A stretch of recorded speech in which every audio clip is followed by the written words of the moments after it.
The wind, when it came, carried the scent of salt and old timber, not the crisp, brisk air of a seaside postcard, but a heavier, lived-in smell, like rope left to rot, pitch warmed by the sun, and canvas damp with last week's rain.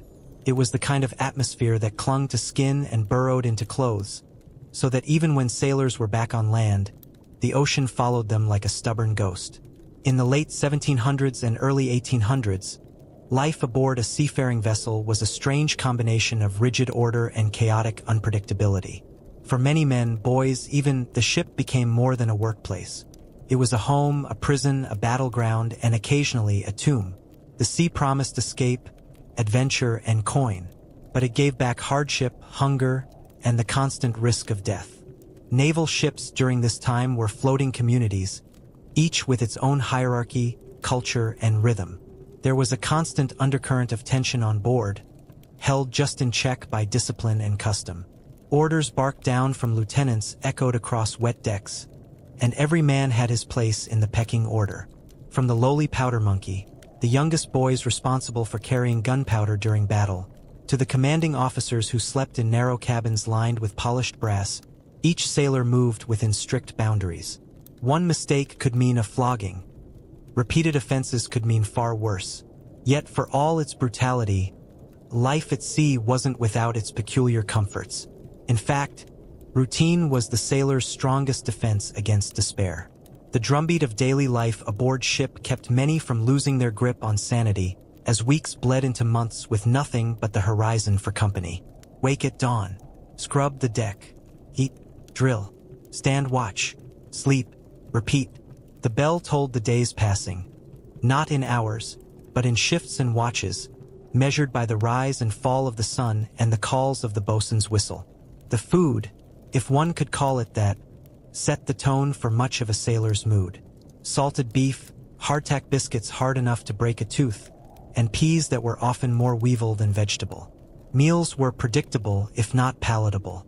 The biscuit, riddled with larvae, was so common that men would tap it against the table to knock out the living contents before biting down. But hunger left little room for squeamishness. A man with a belly rumbling louder than the sea had no time to care about the odd maggot. Even so, for all the filth and rot that went into their mouths, it was the lack of water that truly wore down the spirit.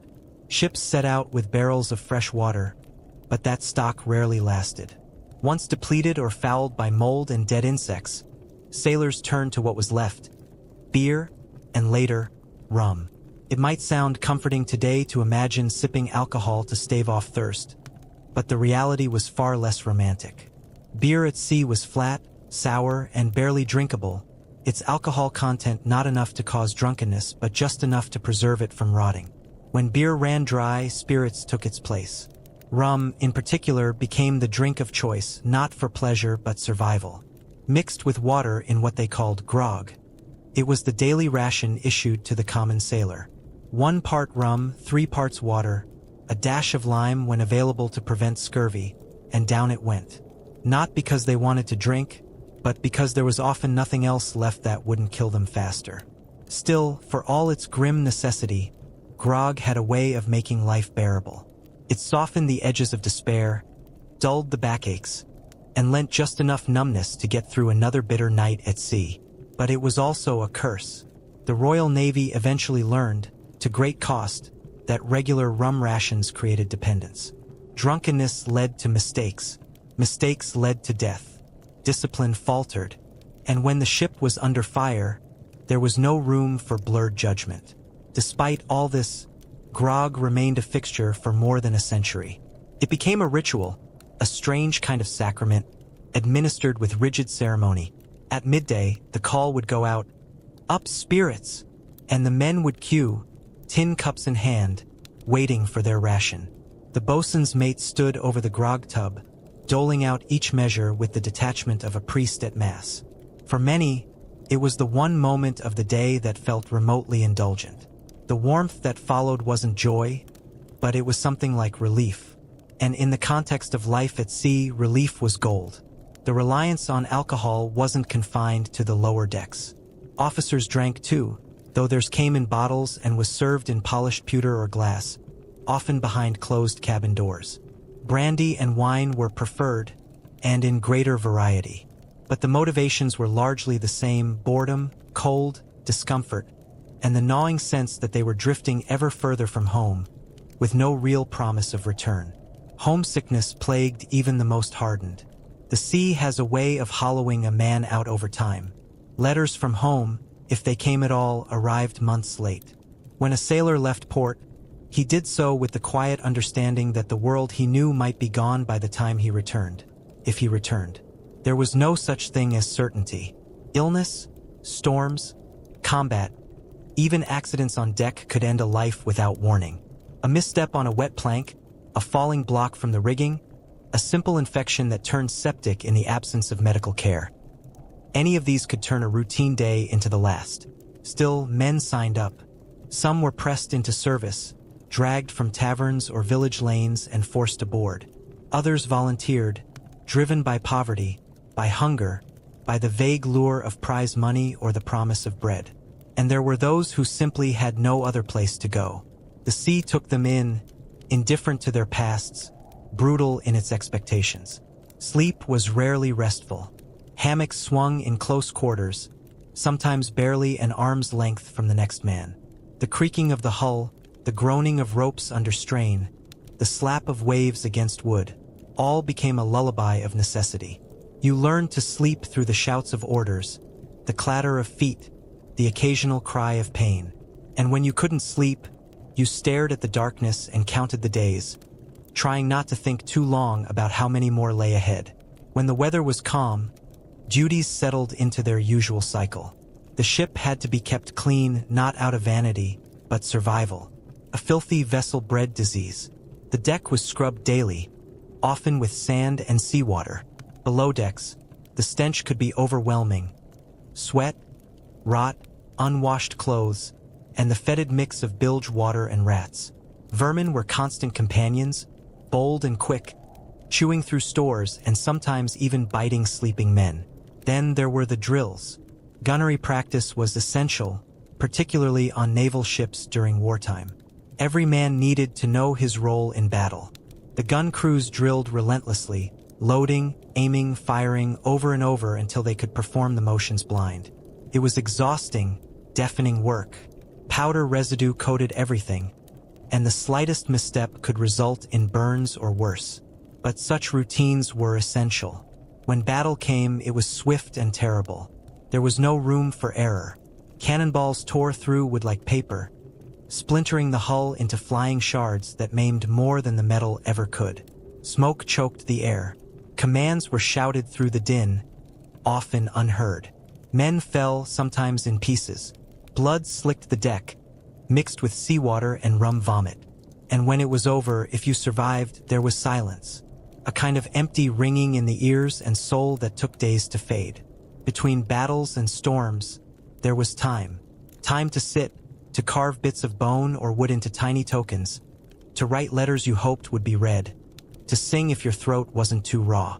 Sea shanties rose from the gloom, half to pass the time and half to pretend there was joy to be found in rhythm. These songs weren't merry ditties so much as tools. Tools to haul ropes in unison, to lift sails, to remind each man that he was part of a greater machine. They sang of women, of drink, of faraway ports and home. Sometimes, they even sang about the sea itself, though always with a tone of caution, never reverence. For all the monotony of daily life, the ocean never let them forget who was in charge. One moment, skies were clear, sails full. The next, black clouds gathered with startling speed. Storms could snap masts, flood holds, and pitch men overboard, lost in seconds. There were no safety rails, no second chances. A man could scream all he wanted as he vanished into the waves, but it was rare anyone heard, or could do anything about it if they did. Superstition held tight in such an unpredictable world. Whistling was discouraged, as it was thought to call the wind. Women aboard ship were considered bad luck, though this didn't stop some captains from smuggling their mistresses along undercover. Killing an albatross, sailors believed, brought a curse, and many would not sail without a charm of some kind. A bit of hair from a loved one, a saint's medal, a carved token blessed in port. These beliefs, irrational as they may seem, offered structure. They gave shape to the unknown. If a ship was lost, there had to be a reason. If a storm hit harder than expected, it must have been an omen ignored.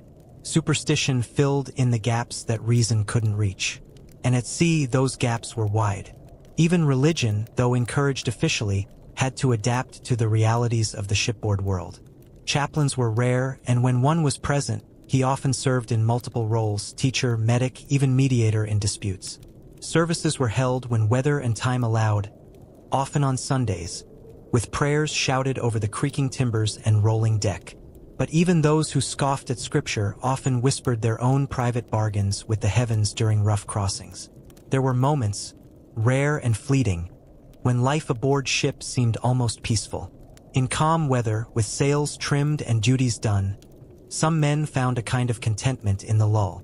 The sea stretched in every direction, blue and endless, and the sky, when it wasn't snarling with clouds, offered a strange serenity. It was in these quiet hours that a man might stand at the rail and let his thoughts drift. He might hum a tune, sharpen a knife, mend a tear in his trousers, or simply watch the horizon roll. The ship itself seemed to breathe during these lulls. The timbers groaned with each swell, the ropes creaked in their pulleys, and the canvas above whispered stories in the wind.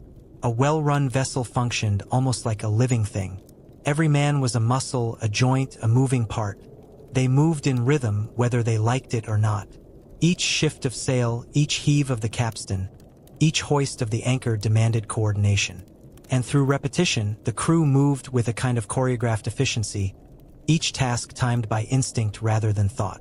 But even in peace, the possibility of disaster never quite left them. Food stores spoiled. Sickness spread quickly. Dysentery, typhus, and the dreaded scurvy claimed more sailors than enemy cannon ever did.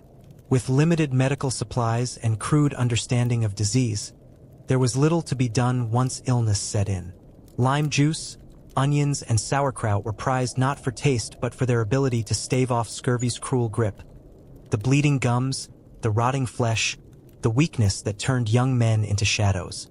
Burials at sea were simple, often brutal affairs. A body sewn into canvas, weighted with shot, slid from a plank into the depths while a few muttered words were spoken. There was no time for mourning. Death was expected, part of the routine. It came so often that some men grew numb to it. Others grew mad, and yet they endured. Some even thrived. Veterans of the sea carried their experience like armor. They walked with the sway of the deck even on dry land, smelled storms hours before they appeared, and knew how to read the sails like scripture. There was pride in surviving what others couldn't, in knowing when to duck, when to run, and when to keep your mouth shut. These were not just traits, they were lifelines. Among younger sailors, tales of adventure were currency. A man who'd survived a pirate skirmish or outrun a French frigate could earn awe and respect with a few well-placed embellishments. And amid the hardships, there was an undeniable thrill in the unknown. The world stretched wide beyond the bow, full of ports with names you couldn't pronounce and coastlines drawn in broad guesses on yellowed maps. The sea was cruel, yes, but it was never boring. The thirst, though, that lingered. More than hunger, more than wounds, more than fear. It haunted the body in ways nothing else could. Salt air dried the throat. The sun burned through the skin and left men cracked and aching. Fresh water was rationed strictly, kept in barrels that often turned green with slime or filled with dead insects. Even filtered through cloth or boiled in pots, it reeked. Sailors drank because they had to, not because they could. And so the grog returned, day after day. It was their answer to thirst, their answer to water too foul to swallow. It dulled the senses just enough to keep them from breaking. Some clung to it, others feared it. But all depended on it. And in its strange, bitter way, grog became the one taste every sailor knew by heart. The taste of endurance, of resignation, of life in a world ruled by salt and sail. That strange, sour mixture, a blend of desperation and necessity, was not a luxury. It was a survival tool, a liquid concession to the impossible task of keeping men alive under conditions few on land could imagine. And to the modern mind, it sounds absurd. Drinking diluted rum to quench your thirst? Trusting spoiled water mixed with spirits over clean hydration? But in the floating hell of an 18th or 19th century vessel, it made perfect sense. Today, we might shudder at the idea of grog, its taste, its purpose, its symbolism. But to those who lived by the sea, who endured the grind of labor and the lash of the wind, it was something else entirely. It was routine. It was ritual. It was proof they were still breathing. And in a world where death lurked in every wave, sometimes that was enough. The sea, for all its vastness, offered no comfort to thirst. A man could be surrounded by water for months and yet find not a drop he could safely drink. The irony was not lost on those who sailed her, who worked her winds and read her moods, yet died in slow agony from a need she could never satisfy. On land, water flowed from springs, from wells, from rain-caught barrels and cool streams shaded by trees. But once a ship left the shoreline behind, the rules changed. Water became rationed, hoarded, feared. It was a resource more precious than gold, more contested than grog, and more unpredictable than the weather itself. Before a voyage began, the collection of water was among the most vital tasks. Barrels, or casks, as they were often called, were filled from local sources, rivers, wells, springs, wherever the ship happened to be docked. Men worked in teams to load them, rolling the heavy wooden drums down makeshift ramps, straining against the weight. These barrels were enormous, often hundreds of liters each, bound in iron hoops and sealed with pitch to slow the seep of liquid. A single ship might carry dozens of them, arranged in the lowest holds where the weight would steady the vessel. But every gallon added strain, and the more water a ship carried, the slower and more sluggish it became in the waves. Water was measured not in luxury but in necessity. Each man's daily allowance might be no more than a quart or two, less than what a laborer on land might consume before midday. This strict portioning was necessary, but it bred tension. When the barrels were first tapped, the water tasted sweet, earthy perhaps, but clean. The men drank quickly, as if fearing it might disappear at any moment. And in a way it would. Even in the best barrels, stored in the darkest, coolest corners of the hold, water did not remain fresh for long. Within a week, a strange film might begin to collect on the surface. Within 2, the color might darken slightly, and by the 3rd or 4th, the contents could be crawling with life unseen. Bacteria, though unnamed at the time, were known by their effects. The water grew cloudy, bitter, sometimes fizzy with fermentation. Insects, particularly cockroaches and water beetles, found their way into the casks. Mold bloomed along the inner staves, and the wood itself could leach strange flavors into the liquid. The smell was often the first sign. Something sour, something wrong. But by then, the ship was already well at sea. There was no replacement to be had, no clear brook or wellspring nearby. The sailors drank what was available. Some filtered the worst of it through cloth. Others held their breath and swallowed. And some simply refused, dehydrating themselves slowly, painfully, until they collapsed with sunken eyes and lips cracked like old wood. Those who could still work did, dragging their feet and murmuring complaints, the salt from the sea mixing with the salt of their sweat as they passed one another on narrow decks. Rain, when it came, offered salvation. It could fall without warning or warning enough to prepare. Men would scramble with buckets, pans, canvas sails stretched tight to catch every drop. Funnels rigged from spare pipe or horn channeled the runoff into open barrels, and once the storm passed, the ship moved a little easier, lighter, less desperate. But rainwater had its own dangers. If collected hastily, it often mixed with the filth of the deck, tar, bird droppings, grease, and soot. Sails weren't washed before use. They were simply turned upside down, forming troughs that funneled whatever fell into the casks. And so, while rain might appear pure, what entered the barrels was often little better than what already spoiled below. Worse still was when the rain didn't come. Drought at sea was not simply a dry spell. It was a slow, gnawing panic. Clouds would gather and pass without offering a drop.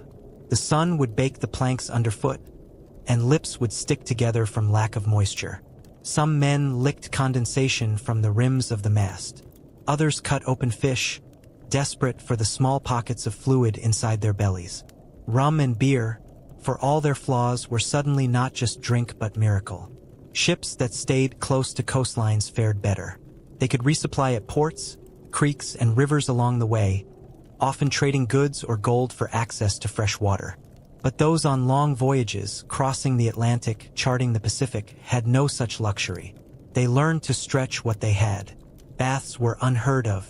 Laundry was done only when water could be spared, and more often clothes were simply worn until they stiffened with salt and sweat.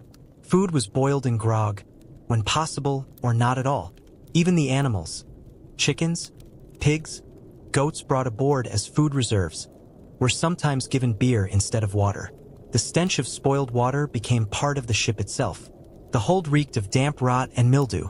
Barrels that burst leaked dark streams across the timbers, and men who slipped and fell into the mess often emerged with clothes stained and skin itching.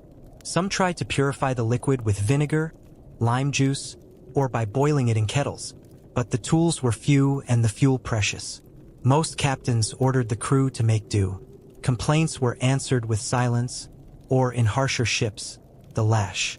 Even officers, with their better rations and private stores, suffered in the end. Their water came from the same place, and though they might keep it longer in glass or pewter, they could not escape the rot that infected every cask over time. Tea and coffee were rare but prized, not just for taste but for the chance to boil away some of the danger. But when fuel ran low, such indulgences vanished. There were men who claimed they could tell the age of a cask by scent alone. A quick tilt, a sniff at the bunghole, and they could judge whether it held water fit for drinking or a soup of decay. Some even developed their own rituals, holding the barrel to the light, tapping it gently with the heel of a palm, listening for the slosh, as if the water itself might confess its condition. But even the most practiced nose was often fooled. A cask that seemed safe one day could be swarming with filth the next, especially in warmer climates where rot spread faster and would swelled, warping the barrel's seals. When things grew desperate, sailors would try anything. Bits of charcoal were dropped into barrels in the hope of removing the foul taste. Cloths soaked in vinegar were stuffed into the bungholes. Some men insisted on chewing cloves or bark before drinking, hoping to mask the taste or purify it through sheer will. These makeshift remedies rarely worked. The water was bad, and everyone knew it. But when faced with heat, salt, and thirst, bad water was still better than none. Ships without regular rain or port access would often designate a waterman, a sailor tasked with overseeing rations, checking levels, and distributing portions. It was a thankless job, the kind that made a man hated. Arguments flared when someone received a portion smaller than expected or when a cask ran dry earlier than it should have. Rumors of theft ran wild. Men swore their mates were sneaking sips at night or bribing the waterman for more. In some cases, barrels were found half empty with no explanation. Fingers were pointed. Fights broke out. And in some rare, dark cases, men were caught and flogged for tampering with the stores, sometimes even keel-hauled, if the captain saw fit. And then there were the barrels themselves, the silent, leaking culprits.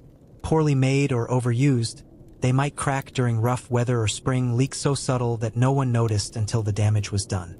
A small drip in a dark corner might go unseen for days. By the time the loss was discovered, the damage was irreversible. Barrels weren't easily replaced. Each one had been crafted by a cooper, measured, hooped, and sealed with precision. The wood had to be seasoned just right, the joints tight enough to hold under the constant motion of the sea. But even the best barrels aged poorly in the belly of a ship. Mold gnawed at the seams. Salt air ate into the grain. And the pressure of thousands of gallons shifting with each wave tested every stave and hoop. On some ships, the water was stored in metal tanks, an experiment born of desperation and innovation. These tanks, often made of copper or iron, could be filled from shore or from rain but brought problems of their own. Iron tanks rusted. Copper turned the water green. The taste, though different from the mustiness of wooden casks, was no better. And worse still, no one fully understood the health risks of drinking from corroded metal. Men grew sick just the same. Some captains swore by the new methods. Others condemned them as folly. But even with these hardships, the system functioned barely. Crews made it across oceans, resupplied, set sail again. They learned the rhythms of rationing, the strange, choking acceptance of tainted water. And in this grim knowledge came a form of endurance. Thirst became something expected, as ordinary as the calluses on their hands or the blisters on their feet. It shaped their days and carved its mark into their memories. Ask an old sailor what he remembered most, and he might speak of storms or cannon fire, but more likely he'd talk of thirst. Of the times when his lips peeled and his tongue turned thick and dry in his mouth. Of nights when he dreamed of cool springs and woke to the taste of rot. Those who broke under the pressure of it, who drank too much too soon or snuck extra mouthfuls in secret, rarely lasted long. Their punishments were swift. Rations were cut further. Some were beaten, others confined. And when a crew suspected someone of endangering the supply, justice could turn ugly. In tight quarters, far from law and land, the rules bent. Order was fragile and water was power. To steal, it was to gamble with the lives of everyone aboard. Yet among all this, there was a kind of dark camaraderie in how the men endured together. They joked about the water, called it names, made up songs about its taste. They ranked the barrels like old friends. Barrel 5 was sour as a whore's breath. Barrel 9 tasted like bilge and despair. They laughed because laughter made it bearable. Misery shared was misery halved, or at least dulled. Officers often tried to maintain morale by rotating the supply, saving the cleaner water for special occasions, or adding lemon peel, herbs, even a few drops of rum to take the edge off. But these were gestures more than solutions. The truth was, everyone drank the same filth. Whether it came from a bucket, a mug, or a tin cup, the flavor lingered in every sip.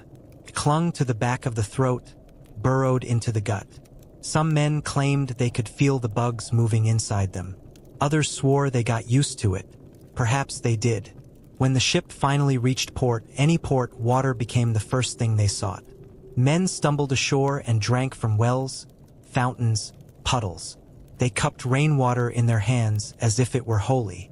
Some filled skins and bottles to carry back to the ship, savoring the moment when fresh, untainted liquid touched their lips. It was a kind of baptism, a reminder that the world still held relief, that the sea had not taken everything. But even then, they knew it would not last. The ship would sail again, the barrels would be refilled, and the cycle would repeat. New casks, old problems. Clean water quickly spoiled. And so they prepared, not with hope but with resignation. Because for all their skill, all their grit and weathered resolve, they could not outsmart the sea or time. And in this long war against thirst, the sailor's body bore the scars. Their teeth loosened, their joints ached, their stomachs twisted with cramps and fevers. The doctors, if they could be called that, prescribed brandy, vinegar, sometimes purging. Most of the time, they simply shook their heads. A man sick from foul water had two choices: survive it or die slowly. And many did die, not from battle, not from drowning, but from what they drank, or what they had no choice but to drink. Their stories would never be told in ballads or carved into stone, but they were the foundation of seafaring life. Lives shaped by barrels, tainted by rot, saved or ended by the thin line between hydration and poison. Even after generations of braving ocean crossings, captains and crews remained at war with their own provisions. They had learned to endure thirst and spoilage, but acceptance didn't equate to inaction. As sickness and death continued to thin their ranks, as the stench of disease and rot filled their hulls, those in command began to search, sometimes methodically, sometimes in desperation, for ways to make the water safe again, or at least less lethal. The failures were as numerous as the voyages themselves, and each ship carried its own theories, its own alchemy. Boiling was among the first measures tested. On land, the wisdom of heat to purify had long existed, albeit inconsistently applied. Aboard ships, the method faced both technical and logistical hurdles. To boil any sizable quantity of water required immense fuel, and most ships had barely enough wood or coal to cook meals, let alone purify gallons of drinking supply. Fire was always a threat. On a vessel made almost entirely of tarred wood, The danger of uncontrolled flame loomed over every kettle. And the process was slow, maddeningly so. Hours of labor might yield a few buckets of cleaner-tasting water, but even then, many sailors distrusted it. Heat didn't remove the floating grime, nor the foul smells. Some insisted it only concentrated the rot, making it hotter but no less vile. Others tried masking the taste rather than purifying the source. Vinegar was a frequent addition, splashed into barrels in the belief it would kill whatever lurked inside. It lent the water a sharp, acidic edge. Some called it tolerable, others spat it out in disgust. What it didn't do was stop illness. Dysentery, fevers, stomach cramps, and vomiting swept through crews all the same. Some officers even ordered their men to drink a mix of vinegar and water daily as a tonic, hoping that daily sips might ward off decay. Few relished the regimen. Many avoided it altogether. Lemon juice and later limes arrived in the naval lexicon with the same promise and confusion. The use of citrus wasn't initially about water purification. It was a response to a different demon, scurvy. But its side effects on hydration practices were significant. Some commanders, observing that men who drank lemon-infused grog seemed to fall ill less often, began to wonder if the fruit wasn't working some secondary magic. Was it cleansing the water? Masking the taste? Strengthening the gut? The truth was murkier. Citrus helped fight scurvy, yes, but it did little to cure water already riddled with bacteria. The mold, the larvae, the taint of decomposition all remained. Still, the association stuck. Barrels of lemon juice became prized cargo. Men who once cursed the sour taste now begged for a ration. Some diluted it heavily, adding mere drops to a mug of putrid water, believing that even the faintest kiss of citrus might shield them. Others hoarded their portion, sipping it in secret, dreading the day the supply ran out. As these folk cures multiplied, so too did the death toll.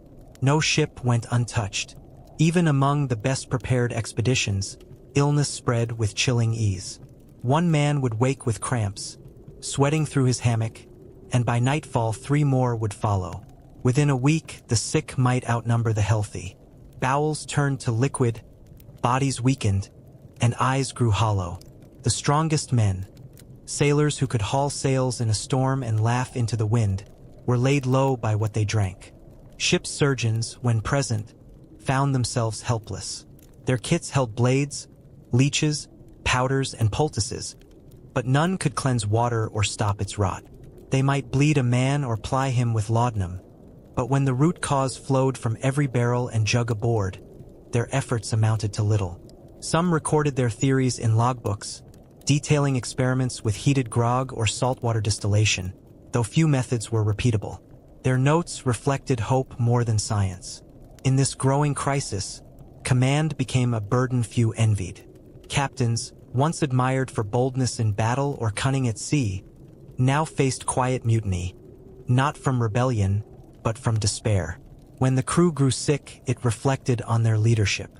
When the water turned, it was their failure to store it right, to ration it properly, to make better choices in port. Some captains responded with rigid control, tightening rations, issuing punishments for waste or complaint. Others grew withdrawn, spending their hours below deck, scribbling in ledgers or praying silently at their desks. By the late 1700s, naval reports brimmed with charts of death tolls and supply failures. Voyages that began with confidence ended with half the crew buried at sea. The British Royal Navy, in particular, began to take note. The sickness was not just a tragedy, it was a threat to power. Fleets could not rule the waves if their crews were dead before the first cannon fired. Reports from captains grew sharper in tone, sometimes pleading. Officers wrote of whole crews incapacitated by belly sickness, of men refusing to drink or stealing rum in desperation. The Admiralty, faced with this accumulating testimony, began to commission investigations. But bureaucracy moved slowly. Solutions that worked in theory failed in practice. One ship might return with news of a breakthrough, a new method of filtering water through sand or cloth, or boiling with a dash of rum. But the next vessel, using the same trick, might lose 30 men by the halfway mark. Climate played a part. So did barrel quality. So did the sheer luck of who tapped what cask on which day. No universal fix emerged. Sailors became guinea pigs, and ships, floating laboratories of suffering. The only consistent trend was failure. For every voyage that arrived intact, 5 others limped into port half-dead. Aboard the worst-hit ships, men were too weak to haul sails or scrub decks. Rats ran unchecked, feasting on stores. The smell of vomit and feces clung to every beam. Desperation didn't just hang in the air. It soaked into the very boards. And still, they sailed on because they had no choice. Orders were orders. The sea, indifferent and vast, waited. Among all the failed experiments and desperate attempts to tame the water, there was one liquid that, curiously, never turned foul in its barrel. It didn't sour. It didn't grow worms. It didn't spoil with the weeks or buckle beneath the weight of the heat. If anything, it only mellowed. Its taste, sharp and biting at first, softened slightly in the cask, and while it burned the throat, it didn't sicken the gut. Sailors quickly learned that, whatever its faults, it was dependable, and that reliability, so rare at sea, elevated it beyond mere drink. It became ritual, relief, and remedy. It became rum. But rum, by the time it took root in naval life, had already lived many lives elsewhere. This birth wasn't noble. It rose from refuse. It was born on plantations where human bodies were worked to ruin and sugarcane grew in thick, humming rows. Molasses, the dark, sticky byproduct of refining sugar, was once considered waste, something to discard or feed to animals. It stuck to everything, hardened in barrels, and clung to skin. But like so many unwanted things, it became useful through desperation and experiment. Planters in the Caribbean, particularly on the islands most consumed by the sugar trade, Barbados, Jamaica, Antigua, discovered that molasses, left to ferment in the brutal heat, produced a crude, potent spirit. It wasn't elegant. The early batches were rough and unfiltered, more fire than flavor. But it worked. The alcohol content was high, the effect immediate. Slaves, overseers, merchants, and laborers all came to know it. Some drank it to numb the grind of their days. Others to forget altogether. Distillation, the process of separating alcohol from the fermented mixture through heat, refined the product further. In simple copper stills, the molasses brew was boiled and condensed, stripped of impurities by rudimentary means. What came out was stronger, clearer, and even more intoxicating. Over time, methods improved. Small plantations became large operations. Rum began to flow not just within the islands, but outward, barrel by barrel, ship by ship, into ports across the Atlantic. It was cheap to produce, especially compared to wine or brandy, and even cheaper to buy in bulk. That alone might have secured its future aboard ships. But it offered more. Unlike fresh water or beer, it didn't spoil. Could survive storms, delays, and months at sea. Its potency meant smaller volumes were needed to deliver the same effect. And for a navy beginning to fray under the weight of scurvy, thirst, and discontent, rum became more than a commodity. It became policy. The British, especially, embraced it with both caution and enthusiasm. At first, rum was issued irregularly when available or as a treat after battle. But by the early 18th century, it became standardized. Each man received a daily ration, often diluted with water to form what became known as grog. The word itself, like so many seafaring terms, emerged half-joking, half-serious, possibly from the nickname of Admiral Edward Vernon, who wore grogram cloth coats and ordered the dilution of rum. Whether or not he coined the term, the practice stuck. Sailors accepted the new custom with little resistance. Some grumbled at the dilution. After all, the undiluted version packed a far more satisfying punch. But even grog was preferable to the murky, maggot-laced water they had come to fear. At least rum was clean. It didn't require filtering through cloth or masking with vinegar. And in a world where illness lurked in every cask of water, rum seemed to offer not just comfort, but safety. Its presence aboard British ships became as regular as the sound of the bell marking the hour. Twice a day, men lined up with their messmates to receive their portion. The boatswain's mate, with his ladle and tub, handed out the ration in a manner that was both ceremonial and strictly controlled. Discipline demanded it, Too much, too early, and work would falter. Sails wouldn't be hauled, decks wouldn't be scrubbed, orders would be slurred or ignored entirely. But in measured amounts, it soothed nerves, dulled aches, and kept the daily grind at bay. The Royal Navy soon formalized the practice. A half pint of rum per day, per man, divided into 2 servings, morning and late afternoon. Officers often diluted the rum themselves, ensuring the strength was moderate and the quantity spread. Sometimes lemon or lime juice was added, particularly after scurvy's connection to citrus became clear. This not only flavored the grog but reinforced its reputation as a healthful tonic, even if the health benefit came from the fruit, not the spirit. The success of rum in naval circles spread beyond warships. Merchant vessels, privateers, and slavers adopted the practice, some with more moderation than others. The further one sailed from England, the stronger the rum seemed to become. In the Caribbean itself, where barrels were plentiful and the temptation ever present, some crews drank quantities that would astonish even seasoned tavern-goers on land. Ship discipline, already a fragile thing in foreign ports, could crumble entirely under its influence. But rum was never merely a sailor's indulgence. It became a currency. On board and ashore it was traded, stolen, stashed, and rationed like gold. In isolated ports, where coin meant little, a mug of strong rum could secure favors, food, or silence. Smugglers trafficked it with the same seriousness they gave to spices or silk. Its weight, stored in barrels lashed to the hull, represented not just drink but leverage. Sailors gambled for it. Officers used it to reward, to bribe, and, at times, to coerce. There were darker uses too. Captains could withhold rum from rebellious men or promise extra rations in exchange for confessions. Drunkenness could be both weapon and shield. Men who feared punishment drank themselves into stupor. Men punished too harshly drank more to forget. The line between morale and addiction blurred easily. Yet, despite the chaos it sometimes caused, few commanders dared remove it altogether. Too much depended on it, not just habit but morale itself. A crew denied its ration might not mutiny outright, but it would rot from within, just as surely as any barrel of foul water.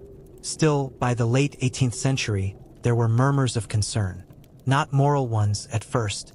The church had little foothold aboard a man of war, and the Navy cared little for pulpit warnings. But logistical and disciplinary concerns began to rise. Drunkenness led to accidents. Fights broke out over unequal servings. Work slowed, and the very reliability of rum, its constant presence, its expected daily measure, meant that some sailors structured their entire day around it. Eat, work, drink, endure, repeat. Rum wasn't just drink anymore, it was rhythm. It governed mood, tempo, even loyalty. A captain who withheld it for too long risked alienating his crew. One who dispensed it too freely risked chaos. Managing rum meant managing men, and the smartest officers knew that well. As the 18th century came to a close, rum's influence aboard ships seemed only to grow. It had moved beyond being just a drink or a simple remedy for the ills of hydration. It had woven itself into the very fabric of naval culture. Its role on British ships was institutionalized, and its presence felt in every sailor's routine, whether he was on duty or off, whether he was healthy or sick. And yet, as pervasive as it was, there were also growing concerns about its impact on discipline and its potential link to deeper, more insidious problems. In the early days of rum's proliferation, there had been an implicit understanding that the sailors' relationship with their daily ration was one of moderation. After all, the primary goal was not to get drunk, but to ensure the men had the strength to do their work, to keep them in good spirits while they sailed long months with little else to comfort them. It wasn't about indulgence, it was about survival. But as the demands of empire expanded, so too did the presence of rum in the global trade. The rum that found its way onto ships wasn't always the carefully diluted version served by officers. Could and often was stronger than intended. Rum was cheap, but the thirst for it was boundless. By the early 19th century, the British Navy began to see the darker side of its seemingly simple solution. Drinking became a pervasive issue, particularly in foreign ports where the supply of rum far exceeded what was needed for daily rations.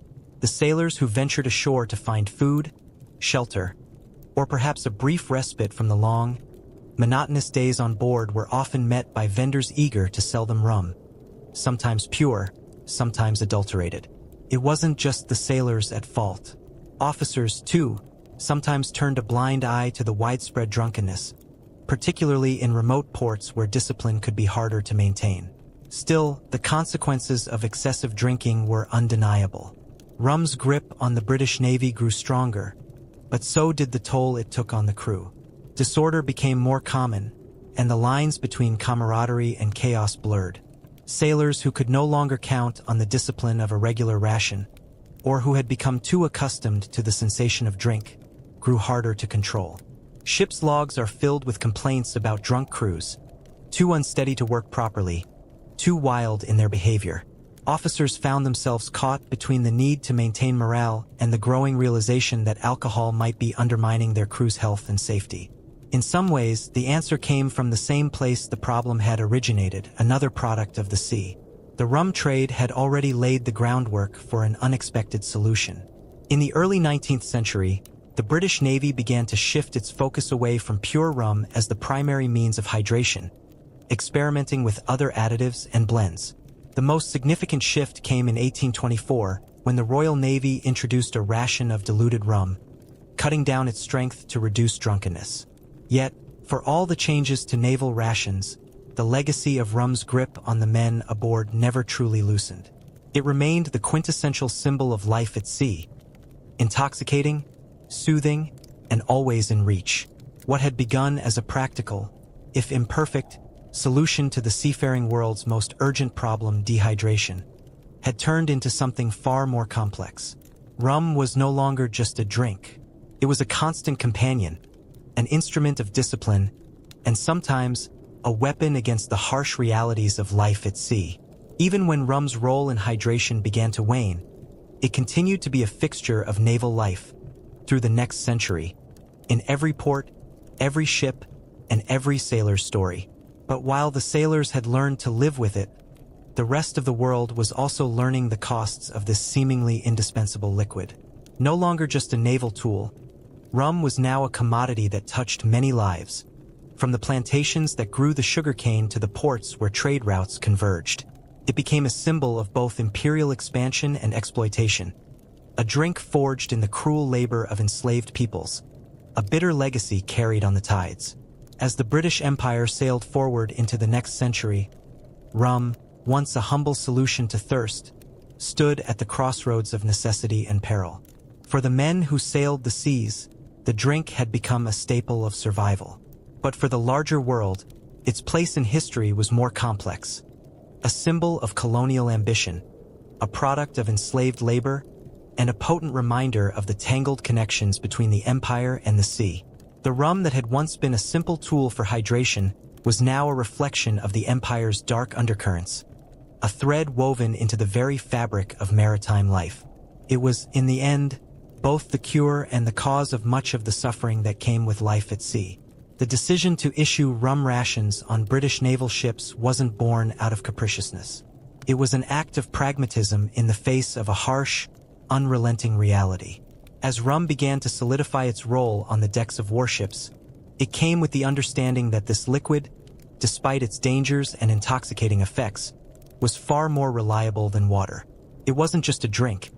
It was a tool vital in the way soldiers rely on their rifles, sailors on their ropes. Rum represented a means of survival, not indulgence, at least in the eyes of those who made the decisions from their quarterdeck chairs, far removed from the mess decks below. Initially, the rum ration, as sailors came to know it, wasn't a matter of policy so much as convenience. What the officers discovered, after years of watching their men suffer from dehydration, dysentery, and scurvy, was that rum was not just a temporary palliative for thirst. It became, for all its roughness and pungency, an essential, daily part of a sailor's life. As the British Navy expanded its reach across the globe, officers began to see that their greatest challenges, aside from enemy ships, lay within their own crews. A discontent crew was one that worked slowly, grumbled more often, and suffered more sickness. The risks of neglecting morale were not so easily dismissed. Rum wasn't just an instrument of convenience. It was an instrument of control. When the practice of issuing rum first came into effect, the idea was simple. Sailors would receive their ration and all would be well. But, as with so many aspects of naval life, the challenge came in ensuring that the rationing didn't descend into chaos. The logistics of keeping the sailors in line while keeping their spirits high were tricky. A sailor who was allowed too much freedom to consume could become a liability. One who was given too little might slip into despondency. In its early days, the rum ration was administered quite irregularly, more a matter of expedience than a disciplined system. But as the Navy grew more organized and the reach of the British Empire extended across vast oceans, the process became formalized. By the 1730s, a more standardized method emerged. Officers began issuing what became known as a tot of rum. The tot was a small measure, usually a half pint, served at specific times of the day, once in the morning and again in the late afternoon. These times were carefully chosen to align with the sailors' routines, a way of making sure the men could get through their most laborious hours without succumbing to fatigue or illness. Yet, the question remained, how could such a practice be justified beyond mere tradition or convenience? The naval authorities needed something more concrete to defend their decision to continue the issue of rum, especially when reports of drunkenness, brawls, and disorder on the decks were becoming more frequent. For all its potential to lift the crew's spirits and ensure a semblance of order, the Navy needed a reason to defend its decision, and health was the easiest argument to make. It's difficult, in hindsight, to see how such a primitive solution could have been seen as a rational health measure. But at the time, the officers who issued the rum rations weren't unaware of the risks. They simply had no better solution. Water, as they knew too well, could be a death sentence. And rum, when mixed with water, became a sort of cure-all, a crude form of hydration that seemed, at least in their eyes, a reasonable trade-off. Mixing rum with water, what came to be called grog, was seen not only as a way to stretch the rum supply, but also as a way of limiting the alcohol content and ensuring the crew remained functional throughout the day. The reasoning behind the mixing was twofold. First, diluted rum would still quench thirst, while reducing the risk of getting drunk. The sailors might feel the effects of the alcohol, but they wouldn't be incapacitated. Second, the idea was that the combination of water and alcohol would have some positive effects on digestion and even overall health. In an era when there was little understanding of bacterial infections or the importance of hygiene, the notion that alcohol could kill harmful pathogens was an appealing one.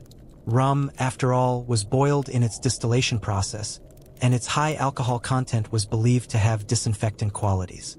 Officers clung to the hope that a daily ration of grog might shield the men from the invisible threats that lurked in every bucket of water, every piece of stale bread, every unwashed deck.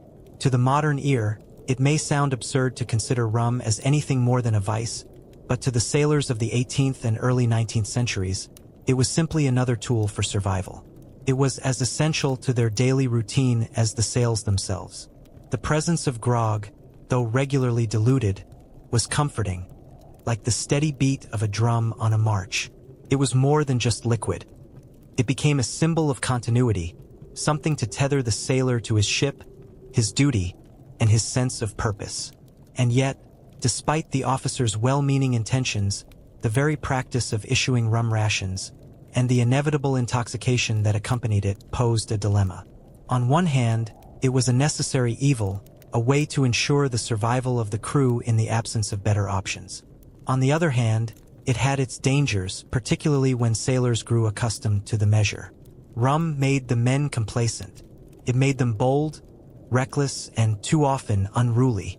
Disorder could spread just as quickly as the sicknesses they tried so hard to avoid. But as the 19th century unfolded, and the world began to look at the matter with increasing scrutiny, it became clear that the logic behind rum rations, though rooted in immediate survival, was flawed. The sailor's health was never truly secure as long as his ration depended on a daily dose of alcohol. The risk of addiction was high, the consequences of chronic drunkenness damaging both physically and psychologically.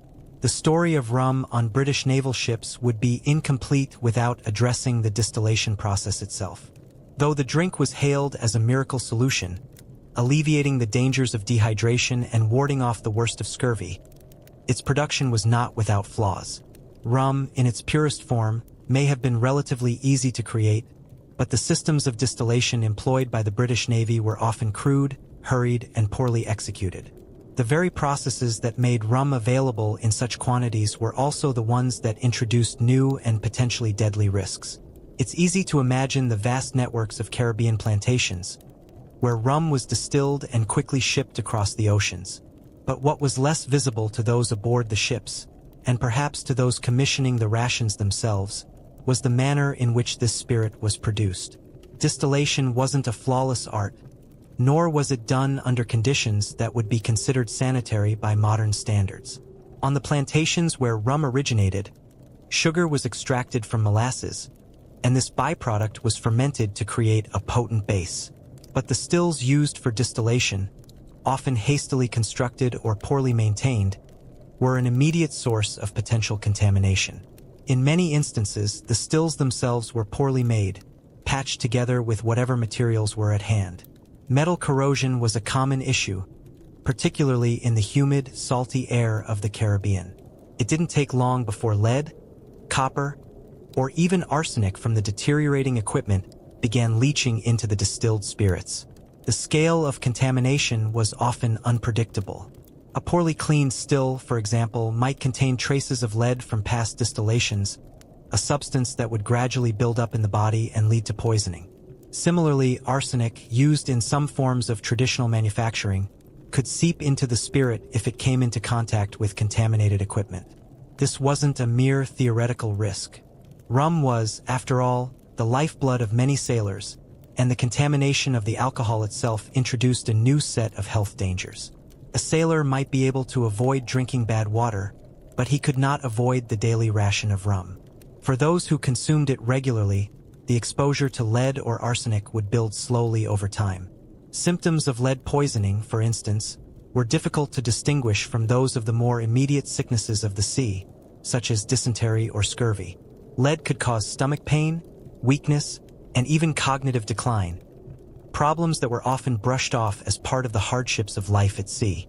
Worse still, arsenic poisoning was more insidious. It could take months or even years for its effects to become apparent. Some of the earliest recorded signs of arsenic contamination in rum included a distinct metallic taste, but more often than not, the sailors had no idea that the drink they were consuming was slowly poisoning them. Even in cases where they suspected something was amiss, the sailors had little means to prove it or remedy the situation. The rum was still necessary, and the alternatives, water that could become foul, bread that could grow moldy, were even worse. As bad as these physical dangers were, they were compounded by the storage practices aboard the ships themselves. Once the rum reached the vessels, the barrels were often stored in conditions that further contributed to their deterioration. Wooden barrels, though sturdy enough to contain the liquid during transit, weren't immune to the passage of time or the elements. The salty sea air was an enemy to the integrity of the wood, and before long, the barrels could begin to degrade. A barrel that had previously been used for wine or other spirits might absorb remnants of its prior contents, further compromising the rum. But beyond the technical flaws of storage and distillation, there was the matter of human error. It wasn't uncommon for barrels to be sealed improperly, allowing for leaks that could expose the rum to contaminants like salt water, which not only diluted the alcohol but also introduced bacteria. Worse still, the barrels could be poorly corked, allowing air to get inside, accelerating the decay of the rum. A compromised barrel meant not just a decrease in quality. It meant that the liquid inside could become unfit for consumption entirely. As officers attempted to control the quantity and quality of rum distributed to the men, the very vessels designed to protect the spirits were working against them. They had no way of knowing that the barrels that were supposed to ensure the rum's safety were becoming breeding grounds for contamination. Even if the rum was distilled in the cleanest possible conditions, the journey from distillation to consumption was a long and perilous one, marked by countless opportunities for things to go wrong. And so, the sailors found themselves in a strange predicament. The very substance that had been designed to preserve their health, rum, was increasingly jeopardized by the systems that made it so readily available. But the dangers weren't confined to the alcohol itself. The flawed distillation process, the breakdown of barrels, and the often rudimentary storage conditions created an ecosystem of risks that were nearly impossible to control. When the rum was finally poured into the sailor's cup, it may have been cloudy, tainted by the imperfections of its creation. For a man already weakened by the harsh life at sea, battling dehydration, malnutrition, and the endless churn of fatigue, the additional burden of lead or arsenic poisoning could have devastating effects. Yet, as in many aspects of seafaring life, the sailors pressed on, for there was little alternative. Rum might have been a necessary evil, but it was still seen as the better of two evils. The officers who had decided to issue daily rum rations in the first place, believing it to be a solution to the more immediate dangers of life at sea, could not have foreseen the new health risks the very system they had put in place might create. The flawed distillation processes and poor storage methods only compounded the problem. And so, the sailor continued to face the paradox of rum, a substance that kept him alive in one sense but slowly undermined his health in another. As the health risks of contaminated rum began to emerge, the British Navy found itself in an increasingly difficult position. The solution that had been devised to combat the sailors' most immediate threats, dehydration, disease, and scurvy, was now creating new dangers, undermining the very health it was supposed to protect. But the sailors had no better options. Despite the flaws in the distillation process, the rum was still a crucial part of their daily routines. What could they do? The alternative, water from tainted casks, seemed even worse. The question of quality control was a constant issue. Officers had some ability to regulate the amount of rum given to each sailor, but they had little control over the quality of the rum itself once it reached the ship. Rum would often sit in barrels for months, sometimes years, depending on the length of the voyage, and in that time, the conditions inside those barrels could change drastically. The interaction between the rum and the wood, especially in barrels that were poorly sealed or made of cheap, porous wood, could cause oxidation, turning the rum from a medicinal drink to a potentially harmful one. What's more, rum was often mixed with water before being distributed to the crew, what came to be known as grog. The dilution was meant to reduce the alcoholic content and make it less intoxicating, but this very mixing process could introduce further risks. The water, often drawn from the ship's supply, was sometimes of questionable quality itself, tainted by bacteria or algae. The mixing of alcohol and tainted water could create a cocktail of health hazards. And yet, despite the potential for contamination, officers continued to rationalize the practice, believing that any solution was better than returning to the toxic, undrinkable water supply. There was also the issue of what came to be known as rum rot. This condition wasn't caused by the alcohol itself, but rather by the combination of various factors: poorly sealed barrels, exposure to heat and moisture, and the slow degradation of the spirit over time. Rum rot was characterized by a foul odor and a sour taste, both of which made the alcohol unpleasant to drink but didn't necessarily render it immediately dangerous. Nonetheless, sailors who drank rum contaminated by rot were at risk of developing stomach problems, nausea, and, in some cases, long-term digestive issues. Despite the unpleasantness, sailors continued to drink it. Rum was too precious to discard, even when it had clearly gone bad. In many ways, the problems surrounding rum on board ships mirrored the larger challenges of life at sea. Everything was a trade-off between risk and necessity. Sailors couldn't afford to be picky about what they consumed. The risk of contamination was always present, whether it came from tainted rum, spoiled water, or decaying food. There was simply no escaping it. Officers and sailors alike accepted these conditions as part of their daily reality, often with little recourse to improve the situation. The Navy could only make do with the resources available, and even the distillation of rum was subject to the imperfections of the time. Despite these challenges, rum remained indispensable. It was the drink that, in many ways, had come to define naval life. But it was also a reminder of how, even in the most well-intentioned solutions, there could be flaws that, in the case of rum, not only impacted the men's immediate health but set the stage for a broader reckoning with the practice of issuing alcohol as a daily ration. The rum itself, with its complex history of production, storage, and consumption, became a reflection of the larger tensions between survival and risk, between comfort and danger. It was a constant reminder that, for all the advances in naval technology and naval strategy, the human body was still subject to the unpredictable forces of nature, forces that could not be fully controlled, no matter how carefully one prepared. The Navy, of course, wasn't oblivious to the dangers of rum. Over the years, there were attempts to address the issues surrounding the alcohol's production and storage. But the changes were slow, and often, they were met with resistance from the very sailors who relied on their daily tot. The idea of eliminating rum altogether was unthinkable to many, even as the risks of lead and arsenic poisoning became more apparent. The sailors, having lived with rum for so long, were reluctant to give up their familiar daily ration, even if it meant compromising their health. Meanwhile, the British Empire continued to expand, and the demand for rum grew. More and more rum was shipped across the seas, and as it reached the ships, it became increasingly clear that the quality of the alcohol, much like the quality of the food and water, varied wildly depending on the circumstances. The sailors who consumed it could never be sure of what they were drinking, and in the absence of clear answers, they drank it anyway. The culture of rum on board the ships became so entrenched that it became nearly impossible to imagine life without it, even as the risks piled up. And so, the rum continued to flow, tainted or not, for the men who sailed the high seas. It was the ever-present companion to their voyages, a constant in a world that seemed filled with uncertainty. The Navy would, of course, continue to make improvements in the years to come, but for many sailors, the damage had already been done. The rum, with all its flaws and imperfections, had already left its mark on their lives. There's something deeply human about the way sailors turned their daily rum ration into a ritual of camaraderie and celebration, even as it spiraled into chaotic misadventures. The anecdotes from aboard British ships often paint a picture that swings wildly between humor and horror, showcasing how rum, for all its problematic nature, became a symbol of life at sea. Some of these stories are grotesque in their absurdity, others tragically reflective of the hard lives these men led, but all of them reveal a truth that runs through naval history. The rum was a lifeline in a sea of brutality.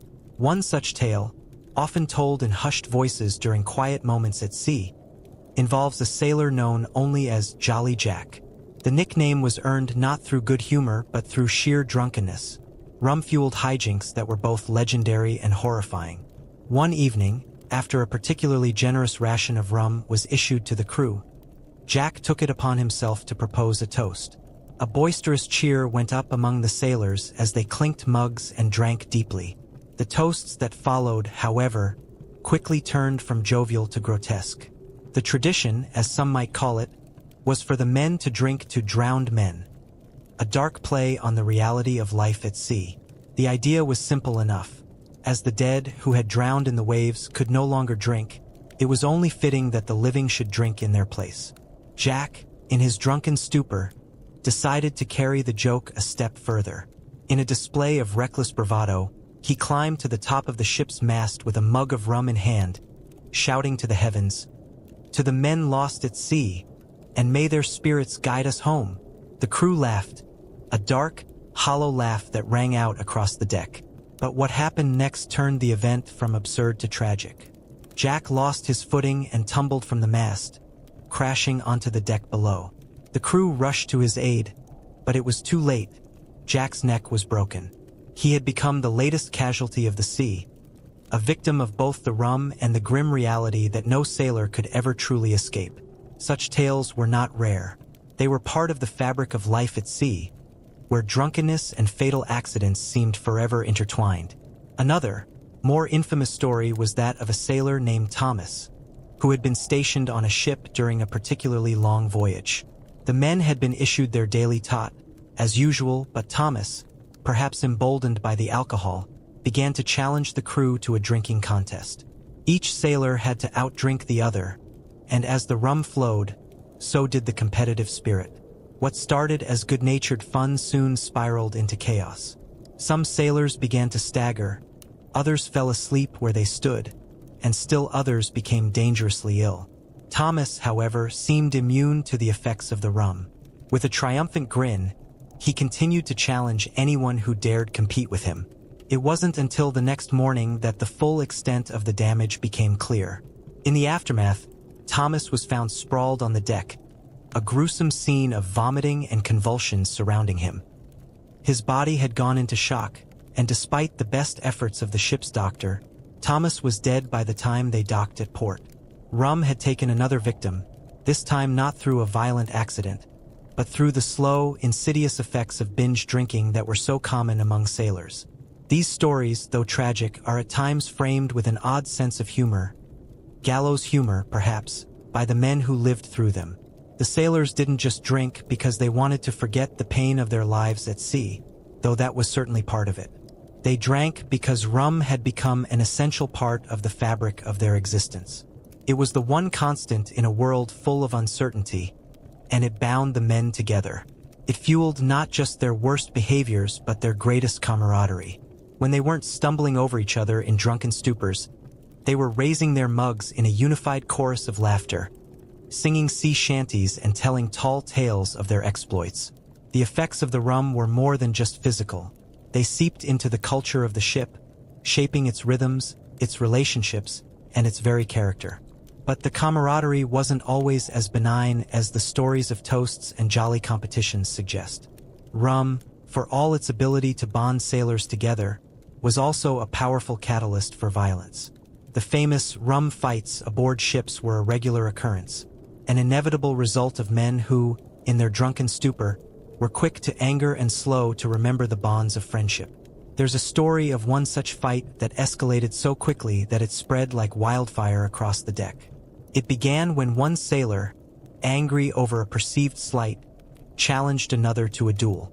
The two men squared off, but before they could settle their differences, a group of their comrades, all equally intoxicated, joined in the fray. What followed was a blur of fists and curses, with sailors throwing punches and swinging bottles of rum as if they were weapons. The fight lasted for hours, a chaotic and violent spectacle that only ended when the officers intervened, often using their own rum-soaked wits to break up the melee. These skirmishes, while often humorous in hindsight, were far from trivial. They were reminders of the unpredictable and dangerous nature of life at sea. The sailors, though they shared a bond forged in shared hardships, were always on the edge, teetering between loyalty and violence, joy and destruction. Rum, in this sense, acted as both the glue that held them together and the poison that tore them apart. The accounts of rum-fueled debauchery are often colored by the sailors' own complex emotions about their lives at sea. For many, the rum served as a kind of lifeline, a means of coping with the constant grind of the ship's routine. Yet it was also a double-edged sword. The same alcohol that allowed them to bond and forget their troubles was often the very thing that fueled their worst impulses. And as these stories show, the outcomes were sometimes tragic. Sailors who had lived through shipwrecks, endured battles, and fought off disease were still susceptible to the deadly effects of rum's potent influence. But within the darkness of these tales, there was often a flicker of laughter at the absurdity of their situation, at the helplessness they felt in the face of a reality they couldn't control.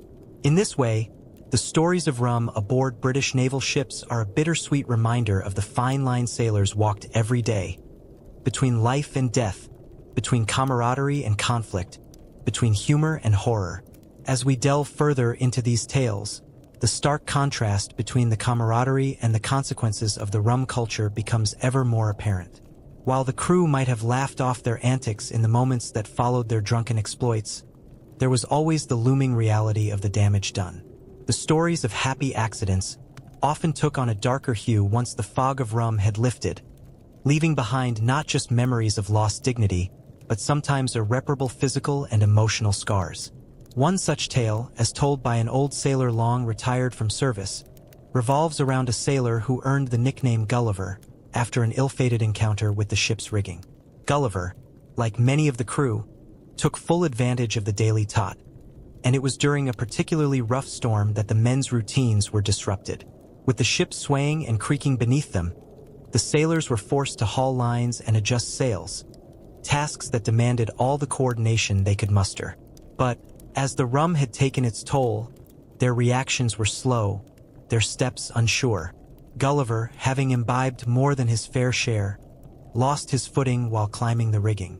In an instant, he fell, crashing down onto the deck with a sickening thud. The crew rushed to his side, but the damage was done. his bones shattered, his body a mangled mess. Gulliver's last words, according to those who were there, were a simple, resigned, "It was the rum that did it." His death, though tragic, was one in a long line of similar accidents that were blamed on the sailors' overindulgence in their daily ration. And yet, even in his final moments, there was no sense of regret among the crew. Instead, they carried on with their usual dark humor, for the rum had already become their solace, their way of coping with the harsh realities of life on board. It's impossible to ignore the role of rum in these stories. For the sailors, it was both a comfort and a curse. There were moments of laughter, moments of reckless abandon, and moments where the rum did what it was intended to do, loosening tongues, lowering inhibitions, and making the unbearable a little more bearable. But there were also moments of tragedy, where the alcohol took lives, fractured friendships, and sowed chaos in the ranks. Yet despite the negative consequences, the tradition continued, almost without question, like a shipwrecked sailor clinging to a lifeboat that offered only a fleeting chance of salvation. The juxtaposition of humor and horror in these anecdotes underscores the absurdity of the situation. How could something as seemingly benign as a daily ration of rum cause such devastation? And yet, this was the reality of naval life in the 18th and 19th centuries. The sailors laughed in the face of danger because laughter was all they had. The rum that fueled their camaraderie also enabled their darkest moments. In this sense, the stories of drunken mishaps are not just cautionary tales. They are windows into a world where survival was uncertain, and where a single misstep could lead to ruin. Take, for instance, the story of Old Bill, a sailor whose reputation for being a hardened drinker was only surpassed by his uncanny ability to avoid the most catastrophic accidents. He was the subject of many jokes among the crew, who marveled at how Bill, despite seemingly never being sober, always managed to stay on his feet during the most perilous tasks. One evening, after a particularly raucous round of grog, Bill was dared to climb the rigging and sing a shanty at the top of the mast, a feat no sober sailor would ever consider attempting. With a wild grin, Bill clambered up the rigging, singing at the top of his lungs as the crew cheered him on. But then, just as quickly as he had climbed, Bill's grip faltered. He slipped, his body falling toward the deck below. The crew gasped, but in an unbelievable twist, Bill landed feet first into an open barrel of salt pork, knocking it over but emerging unharmed. The men erupted in laughter, and Bill, grinning wildly, declared, "It's the rum, lads. Nothing but the rum." The story became legend among the sailors, proof that sometimes the very thing that seemed most dangerous was also the one thing that kept them going, kept them together, and even, in Bill's case, kept them alive. In many ways, these anecdotes reflect a larger, almost tragicomic truth about naval life. That the sailors, for all their toughness and resilience, were not masters of their own fates. They were at the mercy of the sea, the weather, and, perhaps most perilously, their own habits. Rum was their companion in this uncertain world, offering a fleeting sense of control over a life that could turn deadly in an instant. The sailors who relied on it were caught in a paradox. They drank to forget the hardships of their existence, but in doing so, they risked perpetuating those very hardships. The stories, though exaggerated by time and retold with a sense of gallows humor, continue to highlight the deeply unsettling relationship between the rum and the sailors.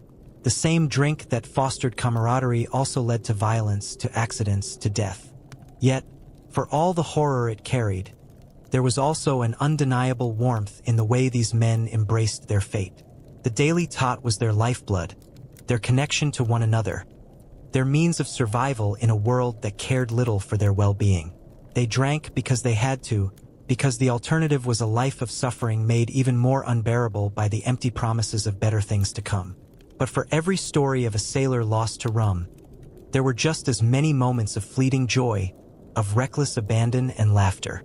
These moments, though darkened by the dangers of rum, were also what made the sailors who they were. Men forged by the sea and by the rum that both saved and damned them. Their tales, grotesque and humorous in equal measure, remind us that the line between laughter and horror is often razor-thin, and that in the world of the sailor, survival was not just about physical endurance, but about how one coped with the ever-present shadow of death. As the 18th century progressed, the realities of naval life became increasingly impossible to ignore. Sailors who had once sailed without question, their lives marked by the rhythmic ebb and flow of rum and routine, began to face a rising tide of health issues that could no longer be masked or mitigated by a daily tot. For centuries, the primary focus of naval healthcare had been managing the day-to-day hardships of life at sea, where food was scarce, water was often fouled, and the overwhelming presence of disease seemed an inescapable fact of existence. But as the decades passed, it became clear that something deeper, something insidious, was gnawing away at the sailors' bodies, and the deadly toll it took could no longer be overlooked.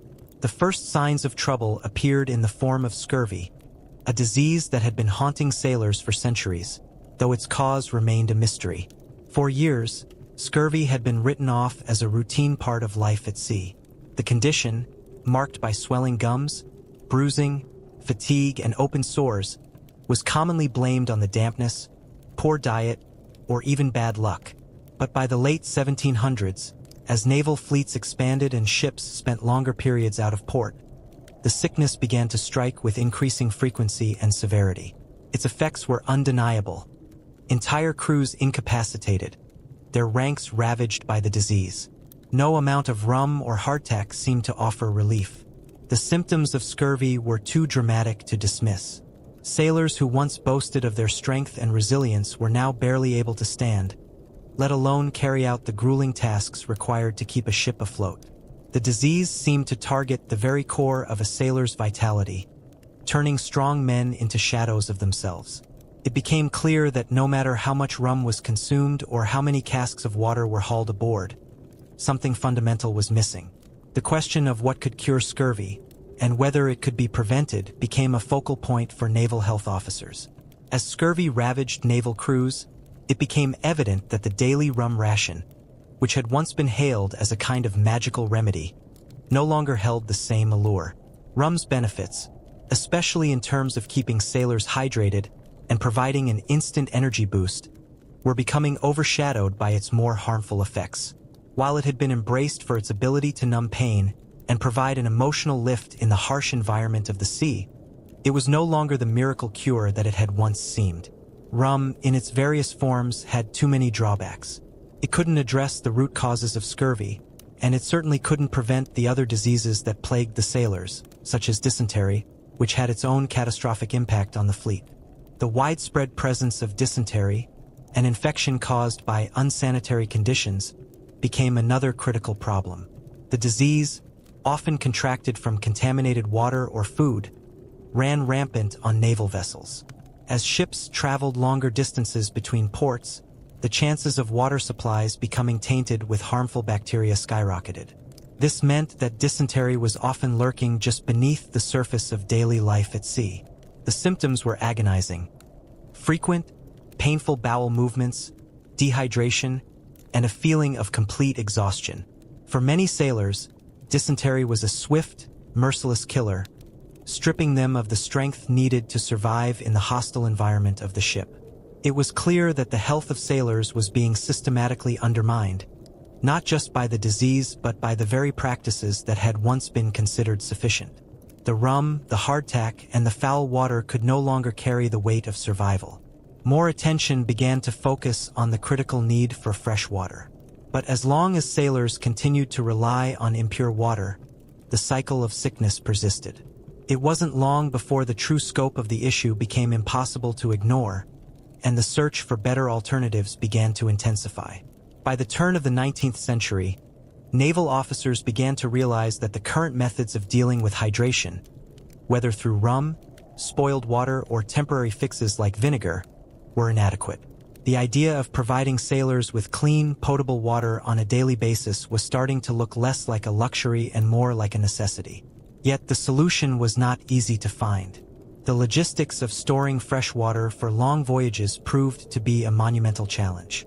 Even if fresh water could be acquired, it often spoiled quickly due to bacterial contamination. Barrels became breeding grounds for microorganisms, which could turn the water undrinkable within days or weeks. Despite this, Some officers and ship doctors continued to experiment with a variety of approaches, desperately trying to find an effective solution. But while the efforts to secure fresh water were underway, it was rum's drawbacks that became ever more apparent. The initial enthusiasm for alcohol as a universal cure for the hardships of naval life began to fade as its negative impact on health became undeniable. While it might have provided short-term relief, the long-term consequences were severe. Scurvy, dysentery, and the contamination of water were just the start. Rum, despite its widespread use, was also proving to be a catalyst for further illnesses, particularly those related to poor digestion and liver damage. The very thing that sailors had relied on to get them through their darkest hours was, in many ways, contributing to their downfall. The mounting sickness rates, combined with the inevitable breakdown of the crew's ability to function cohesively, forced naval commanders to reconsider their approach to hydration. The rum ration, once so central to naval life, began to be questioned more and more. Yet, despite its growing unpopularity, it was far from easy to let go of the practice.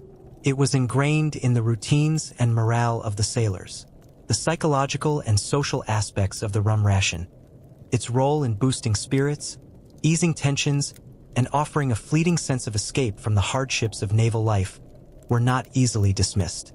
But with scurvy and dysentery continuing to decimate the ranks, it became increasingly difficult for naval officers to justify the daily rum ration. The evidence was clear: rum, for all its short-term benefits, could not solve the more pressing health crises of the day. There was a shift in medical thinking, one that recognized the need for better nutritional strategies, better hygiene, and better overall care for sailors. Slowly but surely, the idea of using rum as a daily necessity for hydration and health was being pushed aside, albeit reluctantly.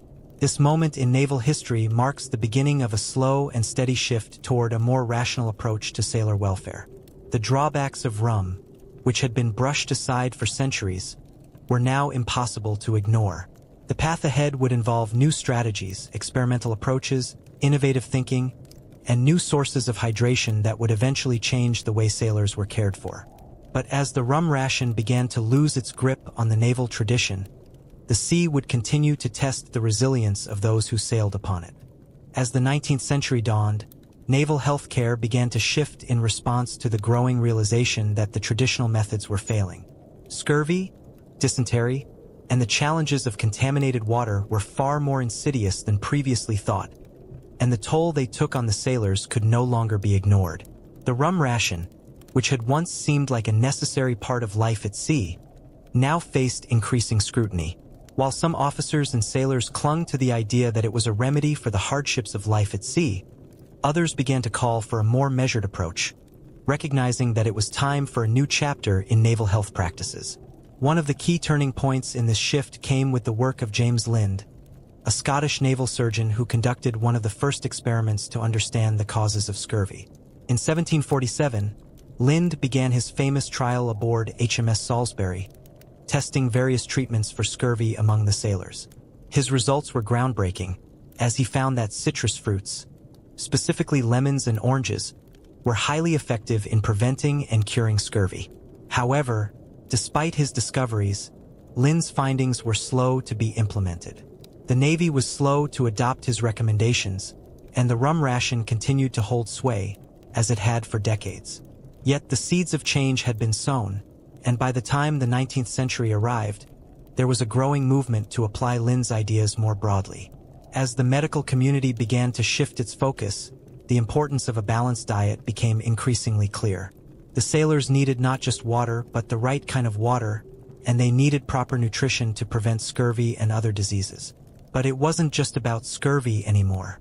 The horrors of dysentery and the ever-present threat of tainted water added urgency to the search for a more reliable hydration system. The limitations of rum as a solution were becoming glaringly obvious, and it was clear that something had to give. The process of change was neither quick nor smooth. The psychological and cultural importance of rum could not be underestimated. For centuries, the sailors had associated the daily tot with morale, camaraderie, and the rituals that helped them cope with the stress of life at sea. The idea of taking away the rum ration was met with resistance from the sailors themselves. who viewed it as a fundamental part of their daily existence. Yet, as the naval leadership faced the mounting crisis of ill health, they had little choice but to begin searching for alternatives. In some cases, the search for better alternatives led to a focus on improving the quality of the water itself.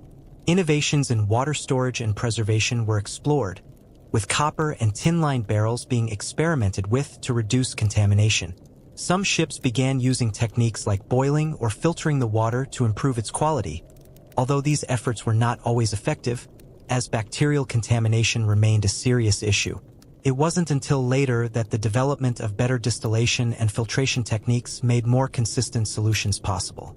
Yet the understanding that water, when kept clean and stored properly, could be a viable alternative to rum began to take root. At the same time, the growing knowledge of nutrition led to the idea that a healthier diet could make a significant difference in the sailors' ability to fend off disease. While fresh vegetables and fruits were still largely out of reach during long voyages, there were increasing efforts to provide sailors with vitamin-rich alternatives. One of the early successes in this regard was the introduction of lime juice into the sailors' diet, which was a less expensive option than fresh citrus. The idea was simple. By providing sailors with a source of vitamin C, it was possible to prevent scurvy without relying on the alcohol-laden, unreliable rum ration. Lime juice, often mixed with water, was not the most pleasant alternative, but it was far less damaging than rum. Despite these changes, the transition was far from seamless. The entrenched habits of sailors, who had spent generations relying on their rum rations, were hard to break. In fact, for many years, the rum ration remained part of naval life in some form, even as alternative solutions to scurvy and hydration were explored. It wasn't until the early 19th century that significant steps were taken to phase out the daily tot. Yet the process was gradual, and the rum ration remained a cultural symbol, a remnant of an era when the sea seemed less predictable and more hostile. It wasn't simply about removing a daily drink. It was about redefining what sailors needed to survive. The shift toward healthier hydration alternatives and better nutrition eventually led to significant improvements in sailor health. Scurvy, once an unstoppable killer, was significantly reduced, and the devastating impact of dysentery began to wane as improved sanitation practices and better food management took hold. The Navy, though slow to change, had finally begun to recognize the importance of scientific advancements in healthcare, and the results were visible in the improved condition of the crews. However, it's important to note that the change wasn't solely a result of medical advancements. It was the interplay between evolving knowledge and the growing pressure to maintain an effective and capable fighting force that ultimately drove the transformation. The Navy needed its sailors to be strong and healthy, and as the old ways of relying on rum and foul water proved increasingly ineffective, the push for better health practices became an imperative. By the early 1800s, the tide had begun to turn. The days of the tot as an essential part of daily life on board ship were numbered. Sailors, though still facing incredible hardships, were slowly moving toward a future where their health was prioritized, not just in terms of hydration, but in terms of a more holistic approach to their well-being. The revolution in naval healthcare was not a quick one, but it marked a significant departure from the practices of the past. By the time the 19th century was well underway, the transition from rum as a daily necessity to the introduction of alternatives was already taking shape. The rum ration, long a staple of naval life, was beginning to lose its appeal. Yet, its departure was far from an easy process. There was a considerable cultural and emotional attachment to the daily tot that could not be overlooked. Sailors had long relied on the small dose of alcohol not just for hydration, but as a comfort, a ritual that provided relief from the hardships of their seafaring lives. Removing the rum ration was more than simply a health measure. It was a challenge to the very fabric of life at sea. The first tangible steps toward the phase-out of the rum ration began with the introduction of lime juice. In 1795, the British Navy officially began issuing lime juice as part of the sailors' diet. The move came after years of experimentation and recognition of the link between vitamin C and the prevention of scurvy, a disease that had ravaged naval crews for centuries.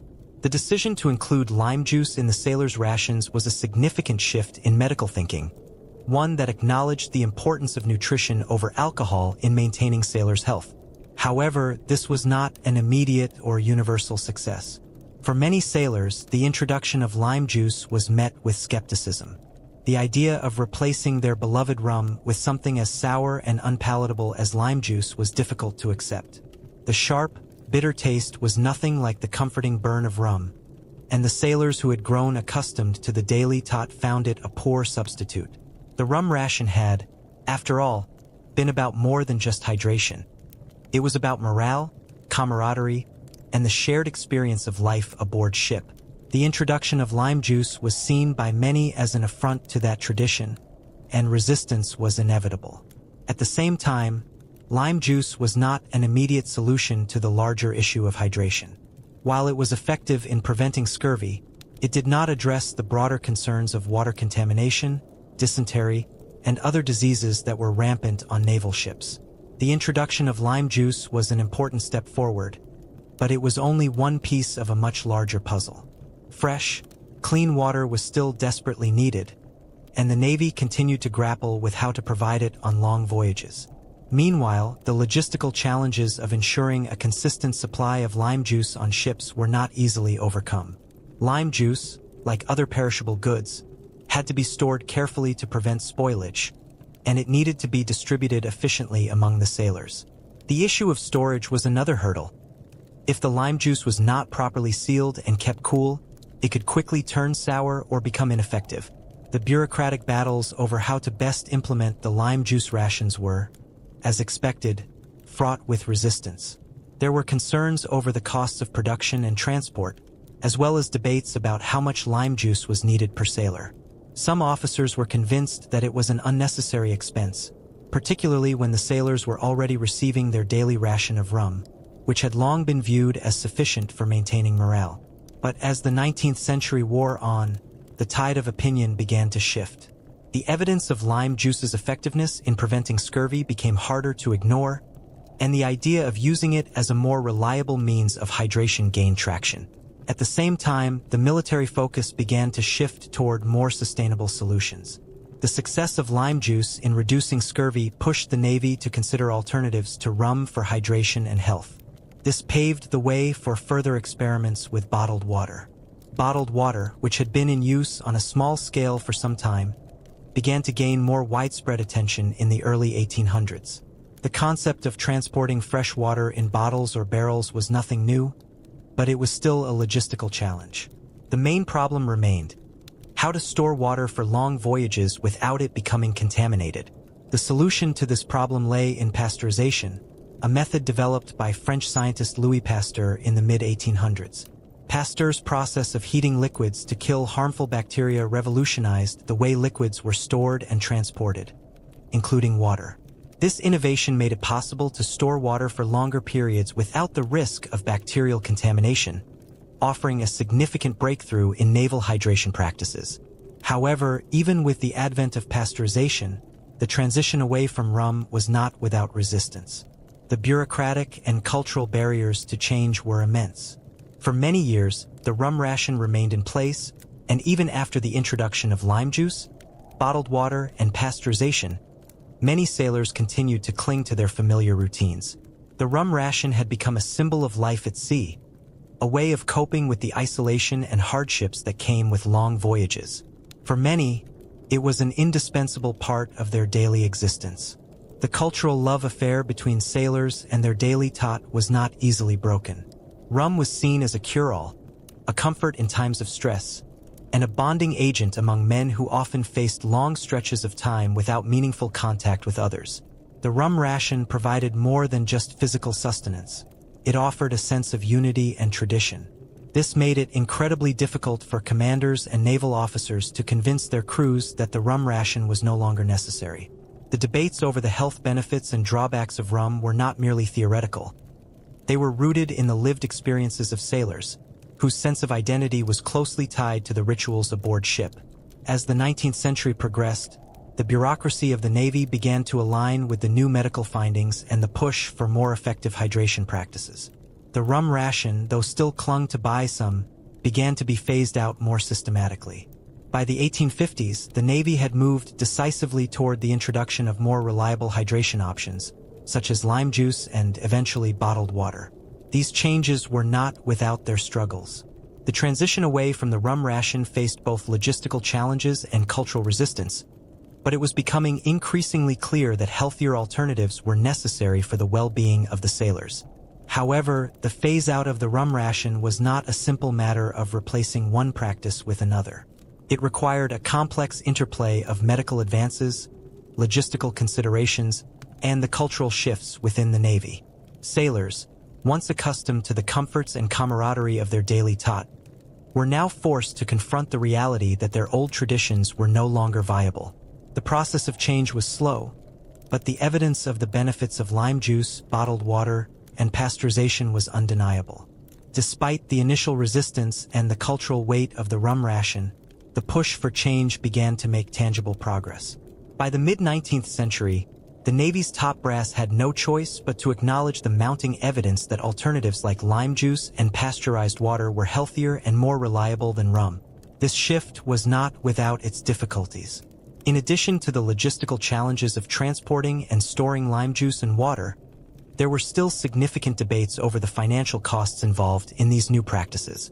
Many officers, accustomed to the old system, viewed the changes as a burden, both financially and administratively. The old ways had been deeply ingrained into the structure of naval life, and the transition to new methods felt, to some, like an upheaval of time-honored traditions. Yet, as the decades wore on, the realities of poor sailor health could no longer be ignored. The rum ration, once thought to be an essential part of life at sea, was now widely regarded as an outdated practice that had led to numerous health risks, including liver disease, alcohol dependency, and the exacerbation of dehydration. As new medical research on hydration, nutrition, and disease prevention became more widely accepted, the long-term consequences of rum consumption began to outweigh its short-term benefits. Meanwhile, innovations like bottled water and the pasteurization process began to demonstrate their worth. By the 1860s, the Navy had begun to adopt a more standardized approach to water purification, implementing procedures that allowed for water to be safely stored and transported for longer voyages. Pasteurization, in particular, proved to be a game-changer. The process, which involved heating liquids to high temperatures to kill harmful bacteria and pathogens, ensured that water could be preserved without the risk of bacterial contamination. The introduction of pasteurized water, along with the gradual decline of the rum ration, marked a fundamental shift in naval life. Yet the cultural shift toward these new practices remained a challenge.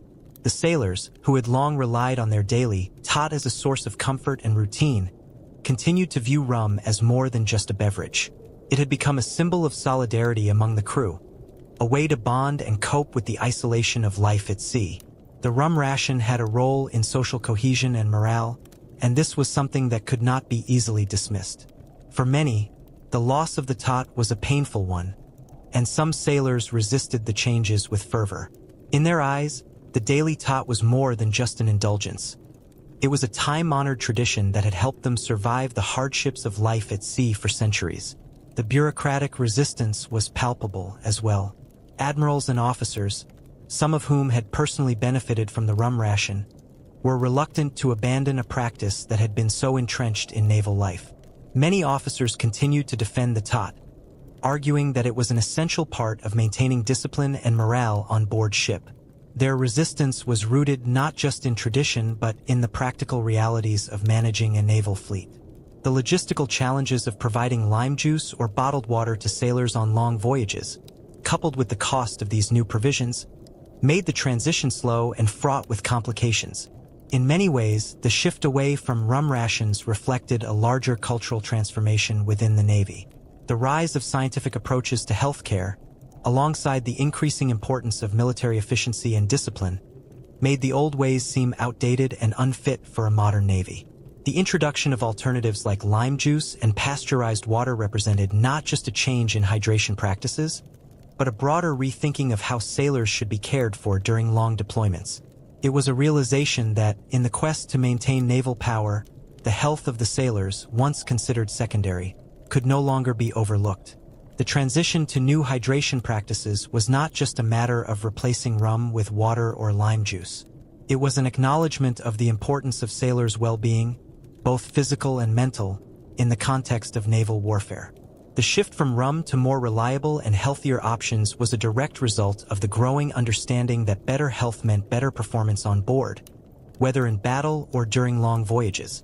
The Navy had come to recognize that keeping its sailors in peak condition was essential, not just for the success of individual missions, but for the continued strength of the naval fleet as a whole. And yet, even as the rum ration began to phase out, its legacy endured in the form of naval traditions, many of which would persist into the 20th century. While the daily tot itself became a relic of the past, the rituals surrounding it, such as the formal toasts and the camaraderie it fostered, remained embedded in naval culture. The shift toward healthier alternatives did not erase the memories of the rum ration. Rather, it marked the beginning of a new chapter in the relationship between sailors and their daily sustenance. By the late 19th century, the rum ration was all but gone, replaced by practices that were both healthier and more sustainable. The Navy had taken a decisive step forward, embracing innovations in nutrition, hydration, and healthcare that would shape the future of seafaring for generations. Despite the challenges and resistance along the way, the phase-out of rum was ultimately seen as a necessary change, one that reflected the evolving understanding of health and well-being in the harshest of environments. The rum ration, which had once been seen as an indispensable part of life at sea, was now relegated to the annals of history, a testament to the changing tides of naval tradition. As we look back on the strange journey that led to the phase out of the rum ration, it's remarkable to consider how necessity, ignorance, and habit shaped so much of naval life.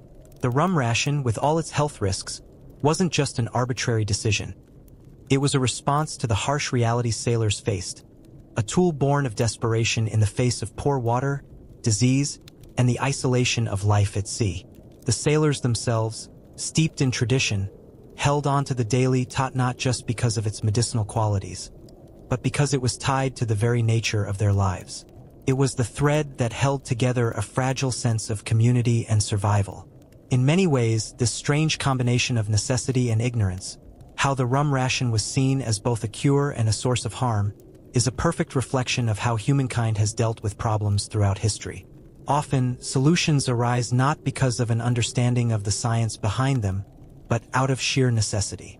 Sailors didn't have access to the knowledge we have today about hydration, bacteria, and disease. They worked with what they had, relying on trial and error, custom, and tradition to guide them. The rum ration was a product of this era, as much an artifact of ignorance as it was a response to necessity. And yet, despite the many risks and hardships involved, there is something almost comforting about how these practices endured for as long as they did. It speaks to the power of habit, of the human tendency to cling to what is familiar, even when it no longer serves its original purpose.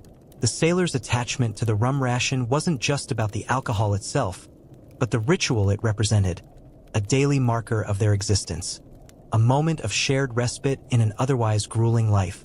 The tot became more than just a drink. It became a way to momentarily transcend the rigors of their environment. That daily rum was a small piece of comfort in a life of constant discomfort.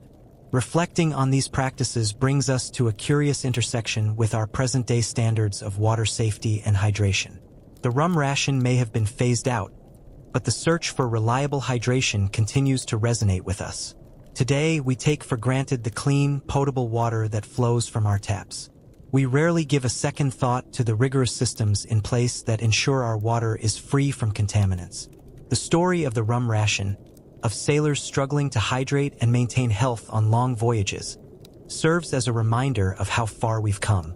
We now have advanced filtration systems, modern purification methods, and chemical treatments that make sure the water we drink is safe. What was once a serious challenge, ensuring a supply of clean water for long voyages, is no longer a concern in the same way. Where sailors once relied on guesswork and crude solutions, we now have the knowledge and technology to protect ourselves from the dangers of contaminated water. This is a tremendous leap forward, and it's almost soothing to think about how far the world has come in ensuring that hydration is no longer a matter of life and death. And yet, as we look at the story of rum's role in sailors' lives, there's something deeply human about it. Something that connects us to a past where survival was never a certainty. Even today, when we turn on a faucet, we may not appreciate the complexity of the systems that bring us clean water. It's a luxury we often overlook, one that is so ingrained in our modern world that it's hard to imagine a time when access to safe drinking water was a rarity. The efforts to provide hydration for sailors at sea, with all their flaws and misconceptions, were born from a place of necessity, driven by the harshness of life on the water. So, as we close this story, we can't help but reflect on the odd yet beautiful intersection of history, necessity, and habit. While the rum ration may have seemed like a simple answer to a complex problem, it was a product of its time, one shaped by the best available knowledge, even if that knowledge was incomplete. Today, we can look at the health systems in place, the modern standards for water treatment, and appreciate how far we've come. What once seemed like an essential part of life at sea is now a distant memory, a peculiar chapter in a much larger story of human ingenuity. As we sip our water today, we don't often think about the struggles that went into perfecting the systems that allow us to hydrate safely. We trust the water that flows from our taps, knowing that it has been carefully tested, purified, and made safe. The days of questionable hydration practices aboard naval ships are behind us, yet the story of the rum ration endures as a reminder of the complexities of human survival and adaptation. There's something soothing in this knowledge, the sense that we've solved a problem that once seemed insurmountable. The rum ration, with all its absurdities and risks, was eventually phased out, making way for safer, more reliable methods. What had once been a desperate measure became a relic of history, a reminder of the lengths to which humanity will go to ensure its survival, even when the solutions are less than ideal. Today, as we enjoy the simple comfort of drinking water without a second thought, we can appreciate the long, winding journey that led to this modern standard. It is a quiet victory, a reminder that, while the past was fraught with ignorance and trial, progress is always moving forward, bringing with it safer, healthier, and more sustainable solutions for the challenges we face. The rum ration's place in history, though no longer relevant, remains a vivid testament to human resilience and adaptation. It's a story of navigating the unknown, of doing what was necessary even when the outcomes weren't ideal. In some ways, it serves as a reminder that progress doesn't always come in a straight line. It's built upon trial and error, on methods that seem nonsensical in retrospect but were logical in their time. The sailors who relied on rum to stave off the dangers of scurvy and dehydration were not just surviving. They were making do with the limited knowledge available to them. The thought may seem absurd now, but at the time it was an answer born of necessity. The transition from rum to more scientifically sound alternatives reflects a broader theme in human history: our constant drive to improve. From ancient civilizations discovering fermentation to the latest advancements in water purification, humanity has continuously sought ways to make life safer and more sustainable. The rum ration is but one small chapter in this long story of trial, error, and eventual mastery. Just as we now take for granted the water in our homes, so too will future generations look back on our era and marvel at how far we've come in ensuring safe hydration. At its core, the rum ration story illustrates the sometimes painful gap between immediate needs and long-term solutions. For sailors in the past, the quick fix of a daily tot felt like the best solution, but as time passed and knowledge grew, it became clear that better options existed. It wasn't just the introduction of lime juice or bottled water that changed naval hydration. It was a fundamental shift in understanding what constituted true health and well-being. No longer was it acceptable to rely on guesswork. A more refined, scientific approach took center stage, one that continues to shape the way we think about health and safety today. While we've come a long way from the days of rum rations and questionable water sources, the rum-soaked legacy of those sailors still carries weight. We owe our current understanding of hydration, health, and water safety to the messy history of trial and error, where outdated methods were eventually replaced by better, more reliable practices. The advent of modern water treatment systems, filtration, pasteurization, and chemical disinfection, marked a turning point, transforming how we view water. The complexities of the past, now so far removed from our daily lives, allow us to enjoy the luxury of clean, safe drinking water at any moment. And yet, even with all our advancements, there's a certain humility in acknowledging how much we still rely on the solutions of the past. The principles of preserving water, of ensuring hydration for soldiers, sailors, and civilians alike, remain as critical as ever. Our modern water systems, though advanced, still share roots with those early efforts to keep people healthy. What was once a matter of life or death for sailors, resolved through solutions like rum or lime juice, is now handled with the same care and attention to detail. Every time we turn on a tap or fill a bottle with water, we are reminded of how far we've come from the days of the rum tot, and how much our collective efforts have shaped the systems we take for granted. In closing, the rum ration's long and troubled history may seem like a footnote in the grander story of naval exploration and warfare. Yet, it offers more than just a glimpse into the past. It's a reminder of the journey we've all taken as a society to ensure that something as simple as drinking water is no longer a risk to our health. The rum ration, with its flawed logic and eventual phasing out, represents not just a shift in hydration practices, but in our understanding of what it means to care for the people who serve, who fight, and who endure hardship on our behalf. The next time we drink a glass of water, we can rest easy knowing that the lessons learned through centuries of trial and error have brought us to a point where our hydration is safe, reliable, and consistent.